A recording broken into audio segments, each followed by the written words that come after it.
Hello Sagittarius, and welcome to your October 2025 tarot reading. I'm going to start by pulling 3 cards from this beautiful Salvador Dali tarot deck, and I will be clearing up and going deeper with the messages that are coming through for you by pulling more cards from another deck as we move through this reading. Well, okay, so October 2025, we've made it through quite a pivotal eclipse season, quite a pivotal September. The Three of Swords is coming out of the deck to reveal itself.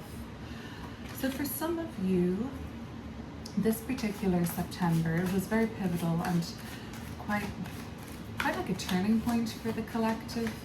With the Three of Swords coming through, potentially a more revealing, uncomfortable truth was presented to you over, let's say, the last 6 weeks at this point.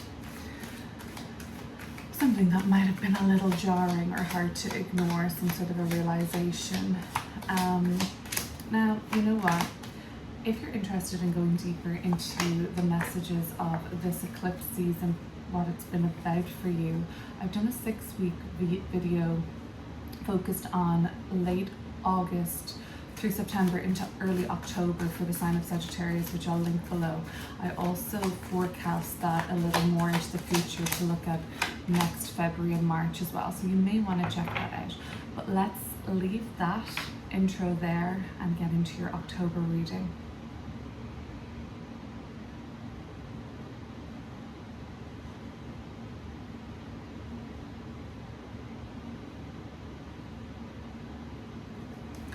Okay, I have got the Eight of Swords in the more recent past, a Knight of Coins, and the Death card. So, big picture, bird's eye view, no progress begins to lead to slow progress, which leads to a more swift and necessary change. So you're going in the right direction this month. Eight of Swords is very much about a kind of recent lock or feeling of stagnation. It's feeling of stagnation to the point of like feeling quite trapped or restricted. The swords here, and usually we'll see in a more classic deck, which I'm going to start pulling from now, you know, the swords can be linked to a mental prison of your own creation. So the way you've been seeing something, Sagittarius, the way you have been viewing your circumstances, where you're at in the world, where you're at in your life at this time, has been from kind of a glass half empty, if not restricted or kind of caged in kind of a outlook. Here you are at the bottom of the deck, just as I stopped shuffling the Knight of Wands, which is obviously such a high tempo and free kind of energy, which is very Sagittarian to me. But because the King of Swords is right behind him, it's almost like there's this like arbitrary authority that doesn't even really, like, maybe you don't even have to answer to them, but you feel like there's somebody or something that is like putting you on, like putting a stop to your flow, dampening your spirits and kind of just slowing your roll. They're just a kind of a party pooper, or just somebody who is getting in the way. But I wonder, are they a mirror, Sagittarius? I wonder, are they reflecting something within your inner world that is looking to be freed, looking to be moved with, adapted, changed a little bit? You may not want to continue to do the same thing over and over again and expect different results. So the Eight of Swords has been for you doing the same thing over and over again and expecting different results, and getting a little bit like hard on yourself, or kind of like some of you feel like the walls have been closing in a little bit, suffocated. Eight of Swords, trapped, constricted. So I like to see a change on whatever has been going on for you, a pretty swift or dramatic change. Maybe not swift, Knight of Coins is here, but a change from what you've been working with towards Scorpio season. So the month of November looks very different for you. The butterfly on the Eight of Swords, I don't usually see a butterfly on an Eight of Swords. To me, that is very much saying like, this has to change. And because it's been in your recent past, I think you've grasped this, and I think that you have started to make necessary changes to free yourself up from this prison. Eight of Swords coming through with two reversals, Ace of Cups and Knight of Swords in reverse. So we've seen the Knight of Swords here, the Knight of Coins is here. I caught a glimpse of the Knight of Wands. That's all about movement and action and where you're taking things. There kind of seems to be a lot of directions in which you could be going at the moment. Maybe you're not fully clear about where to pursue or where to go, or where to kind of drive your focus. The Knight of Swords is in reverse in your recent past, at least telling you what you're not meant to be doing right now, what is not serving you, or what feels deeply uncomfortable at times. The Knight of Swords in reverse to me is often like a dreaded conversation, something that we dread doing, something that really is the last thing that we want to spend our time or focus engaging with. And this is in the recent past, so this tells me that you have at least figured out what has been the most restricting and limiting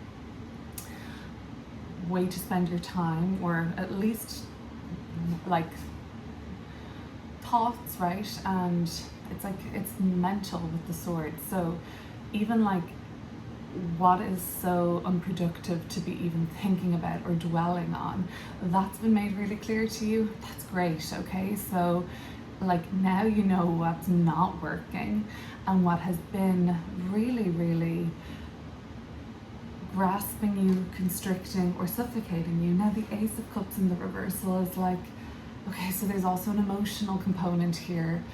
There's somebody or something you love involved with this. A pet, a child, a partner, a family member, or a friend, I don't know. The Ace of Cups is like, so who gets let down here? Or who do I have to upset here? Who is going to hurt, you know? And I don't think it's in any way your intention to hurt anybody, but there is a natural consequence sometimes of putting yourself first, or what needs to be done, ahead of other people's preferences or feelings. And a natural consequence of that can be disappointment.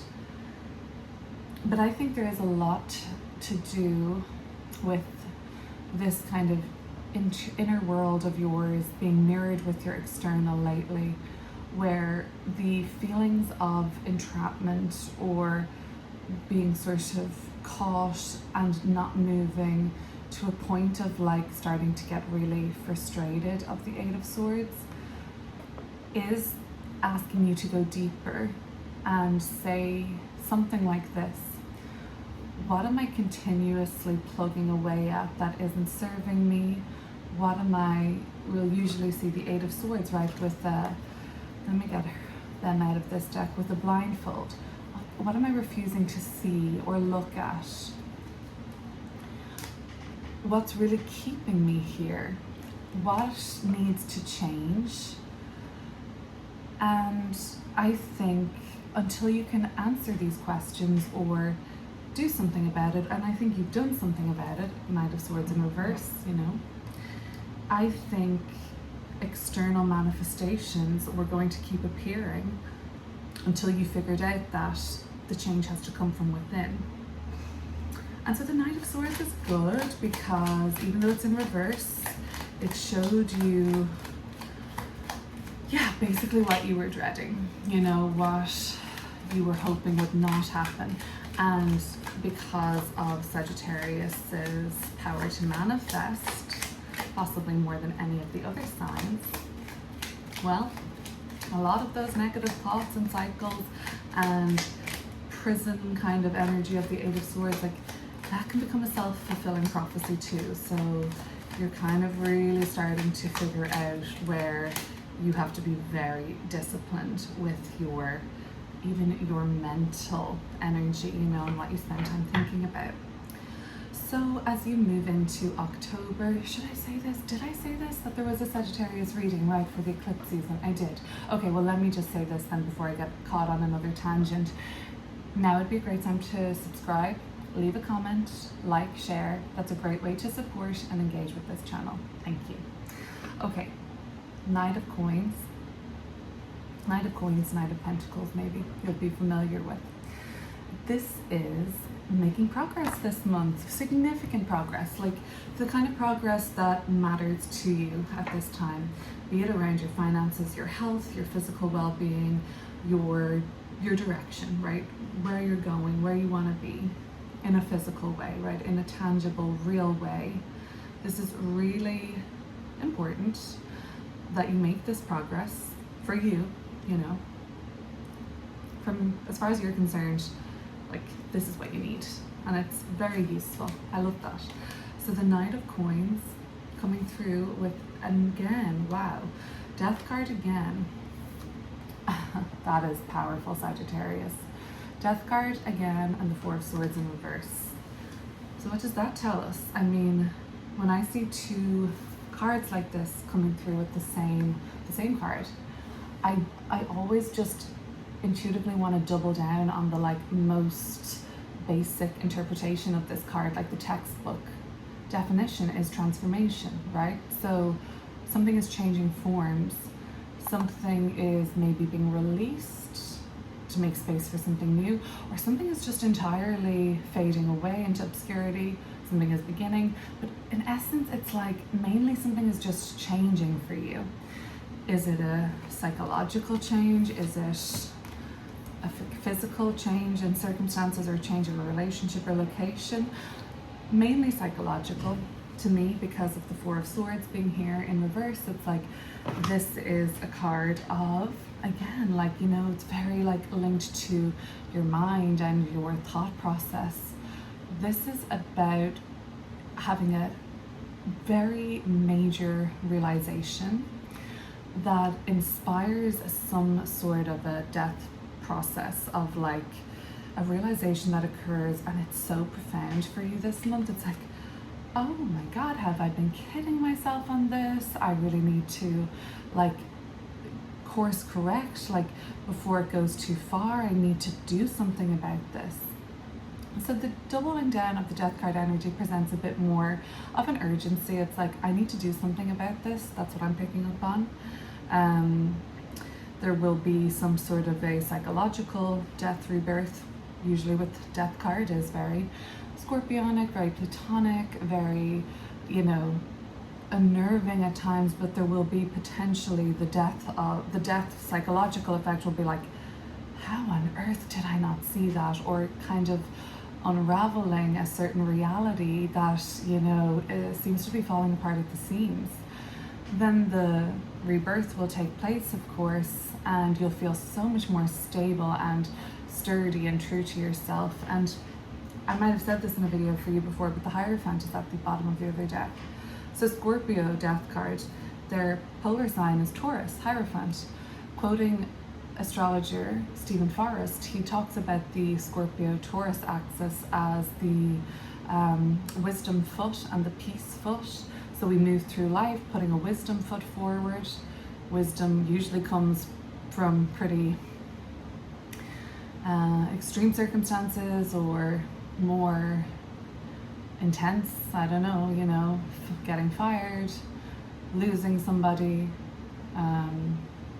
moving, you know, unpacking and just changing bigger things in your life. And then Taurus, peace foot forward, and then our next step will be reclaiming a sense of stability and predictability and reliability and ease, and, you know, it's like putting on a comedy after you've had a rough day at work. So after this process of October, this realization that you've been essentially barking up the wrong tree somewhere, comes a like a bit like a way for you to really sink yourself into like the earth, sink yourself into something very grounded and dependable for a while. And I think that it's just making necessary transformations in order to get there. So something really meaningful for you happens this month. I think for the most part, you guys are going to just find it to be like a very kind of psychological and inner workings, kind of a inner world sort of a change. And you know what, it might not be obvious to anybody else in your world unless you share it with them, that there's something so profound and intense going on within you and the forces you feel within yourself. But those inner forces are so powerful, Sagittarius, that for you they've actually manifested as external blocks, Eight of Swords, people, nuisances, petty tyrants, that flippin' boss that won't get off your ass, you know, because ultimately your inner forces are so strong, they are not fully being recognized by you, insofar as to say you haven't been making the necessary changes, or you have been doing the same thing and expecting something to change. And I think that could be one of your most profound realizations this month. As well as that, coupled with something very real and out in the world practical, like you have this internal sort of shift. But also I think that you make just a really necessary stride forward with your, you know, the project you're managing, your business plan, your correspondence with the right people in order for you to make more progress. I don't know, getting ahead at work, getting ahead of your fitness plan or something like that. Something just really starting to click, like, you know, you unlock a next level on that and you're like, ah, this is progress. Okay, so now we have another death card energy to look into. So Scorpio season for you, jumping ahead a little bit, late October, we'll run to late November, right? But late October into November, at that point, the Sun and Mercury will move into Scorpio. Mars will already be there. So the Scorpio part of your chart is really, really activated, and the area of life that corresponds to will be based on your rising sign. So if you're not sure about what area of life that will be for you, drop me a comment with your rising sign and I'll be able to help you navigate that area of life that for most of you I think is going to be really impacted. So I have coming out here the Four of Cups and the Hermit. Okay, you wouldn't be human unless you were a little like, okay, like a lot is changing, like, you know, you might want to withdraw, you know, you might want to say, well, that was kind of gnarly, you know. The Three of Swords that came out of the deck earlier, and when I was shuffling, that kind of was like, you know, saying something like, there's been a lot of revelations, there's been a lot of painful realization and truth revealed about somebody or something, and some of you are still coming to terms with that. And maybe that Three of Swords, and I have the Four of Swords in reverse here, maybe that was a realization about yourself, and that's really, you know, very brave of you to kind of just hold that and to accept that realization. But it's going to be very powerful for you because you can't make these changes unless you're willing to see the truth. And I think like this very withdrawn energy of the Four of Cups and the Hermit is just like taking your time to basically reflect on this situation, right? Pull your energy back within this kind of container, this bubble. You don't have to accept, you know, what's kind of asking you to engage with the world again. You don't have to go out if you don't want, you know, you can always just say no. A choice is not to travel, not to take on more, to focus on your inner world. The Hermit card is really asking you to focus on your inner world at this point, because at least the realization that you've had, Sag, is that your inner world driving forces are so powerful that they dictate your external real life experience. And for you to align yourself with the path or the direction that you want to go, that you feel would be most comfortable, enjoyable, then you're going to have to take some true time to integrate. All of this psychological change and realization is only going to go as so far as a concept in your mind, as a realization, oh yeah, that's true about me, I do that, or this is what this is all about. Yeah, okay, well, are you going to integrate that knowledge and wisdom now and apply it to how you interact with the world, with people, how you start your day, how you end your day, how you fill your day? Very meaningful, and like you're having to override a pattern, a psychological pattern that has possibly been with you for a really long time. And that's not something you can just say, oh, I realized that, okay. Every day will be a period of you really putting your, you know, disciplined approach to overriding this pattern, so that eventually it becomes redundant. It's not even recognizable to you anymore. You don't know that person anymore. And then a new reality presents itself, which aligns with the changes you've made. But that's not something that can be rushed. And I think the Four of Cups and the Hermit card is saying, like, you've got to sit with this. Yeah, that's all it is, right there, sitting down. You've just got to sit with this. Okay, thank you so much for watching, Sagittarius, and I'll see you hopefully in November. Take care.